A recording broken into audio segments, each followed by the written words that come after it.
Today we're talking about the political landscape in Mexico in 2024 because the current president of Mexico, AMLO, those are his initials, but that's what everyone calls him, his term, his 6-year term is coming to an end and there's elections this year. He cannot be reelected because that's in the Constitution that you can only serve one term as president. So in this video, I want to go over with you what the election process is like in Mexico, how it differs from the US, and also who has a chance of winning. Now, I thought of this idea because I was curious about this myself, so I went and did some research to find out what I could. Now, I didn't grow up in Mexico, so I might make some mistakes, but this information is accurate to the best of my knowledge. But anyway, let's get started. So, what's the eligibility requirement to be president? 3 things. 35 years old, also born in Mexico or like Mexican by birth, and also you have to have been a resident of Mexico for the last 20 years. So to have a chance of becoming president, you have to have these 3 things.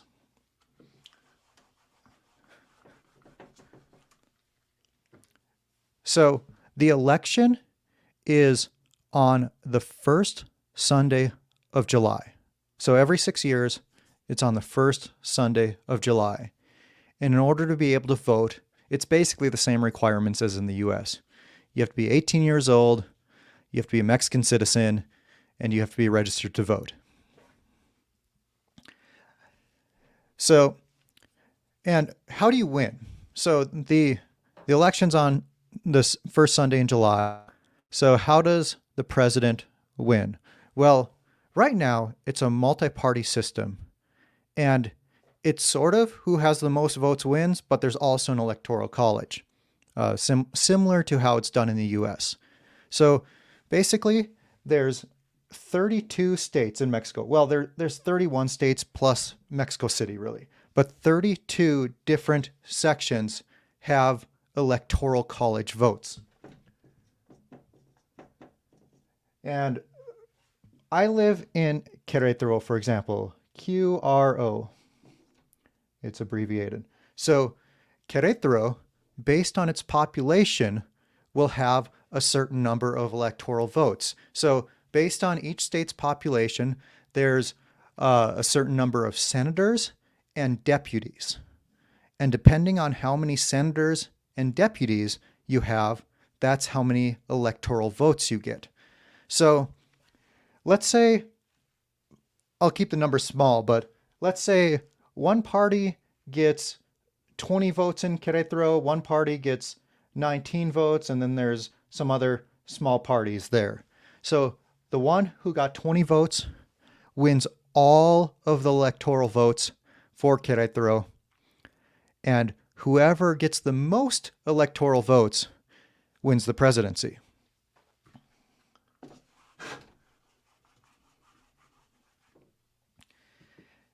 So whoever wins the presidency is going to be inaugurated on December 1st of this year, December 1st, 2024. And then they're going to serve a 6-year term, and by the Constitution, they can only serve one term. So in 2030, it will be somebody else. Just want to make sure I didn't miss anything here. Okay, now let's talk about the different political parties in Mexico, as well as which of them have a chance of winning. So first, you have PRI. So PRI was created in 1929, and since their creation, they held the highest office of president for the next 71 years. So this has been the most dominant party in Mexico, and historically, they're center left. But then PAN came in, and in 2000, Vicente Fox won the presidency for the first time. So for 71 years, we had a de facto, well, Mexico had a de facto one-party system until PAN and Vicente Fox changed that in the year 2000. And so the year 2000 marked a big turning point in the political landscape in Mexico, because ever since then, for the last 24 years, it's effectively been a multi-party system. So you have PRI, who's historically center-left. You have, and let me say a little bit about this before I move on. So PRI, big presence, they emphasize social justice, economic development, and nationalism.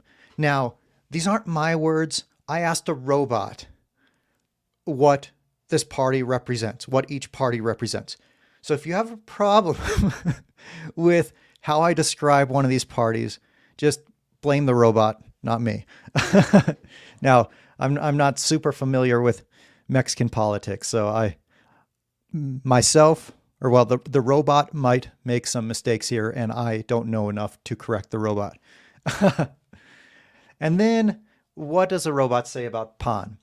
So it says PAN is center-right and advocates free market economic policies, social conservatism, and pro-business initiatives. Historically associated with opposition to PRI's longstanding rule. So one of the big things about PAN was they're like, we're tired of PRI winning the presidency every single time. So that's those two. And what's next here? Next we have PRD. PERD. I don't know what people say with PERD. But left-wing party with origins in the democratic opposition movement, emphasizes social justice, human rights, and progressive policies, historically aligned with social movements and grassroots activism. So, from my understanding, this party doesn't have enough support to be considered. PRI and PAN are big players, but PERD, PRD, is not. And next, you have Morena. So, Morena, according to the robot, was a left-wing party founded by AMLO. That's Andrés Manuel López Obrador. That's the current president. So that was a party founded in 2018, and they have a chance of winning as well. They're a pretty strong player in Mexican politics as we speak. And it says about, the robot says about this party, emphasizes anti-corruption, social welfare programs, and a more nationalist approach. Okay, next you have the Green Party. So it says the Green Party is originally an ecological party, but has evolved to more of a centrist position. Focuses on environmental issues, social welfare, and a mix of left and right policies. And it also says, this is something unique about politics in Mexico that's different from the US. I was surprised to learn this.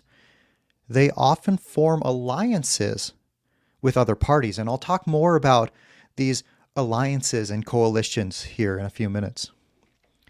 So, the Green Party doesn't have enough support on its own, but it might combine with another party.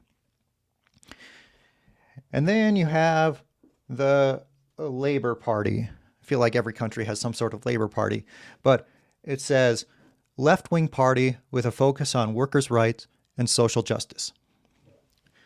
And then the last one is the Citizens Movement.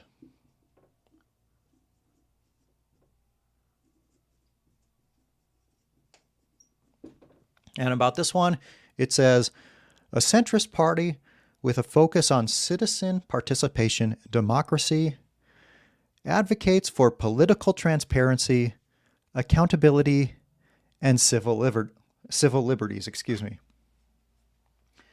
Okay, so basically, according to the robot, we have 7 parties in the system right now. But who has a chance of winning? Not these guys, not these guys, not these guys, not these guys. Morena, PAN, or PRI. However, so actually, first let me talk a little bit about PAN or PRI.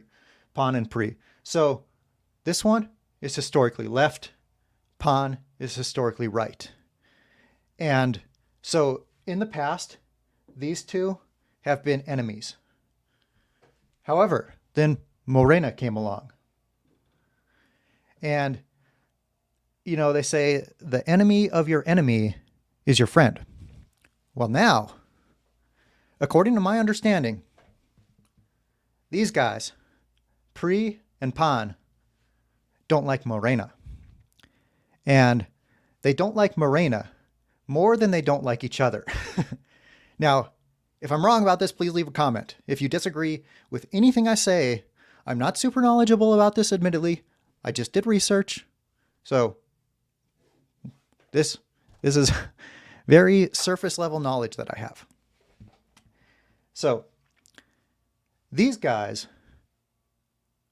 dislike Morena more than they dislike each other, even though they've historically been enemies.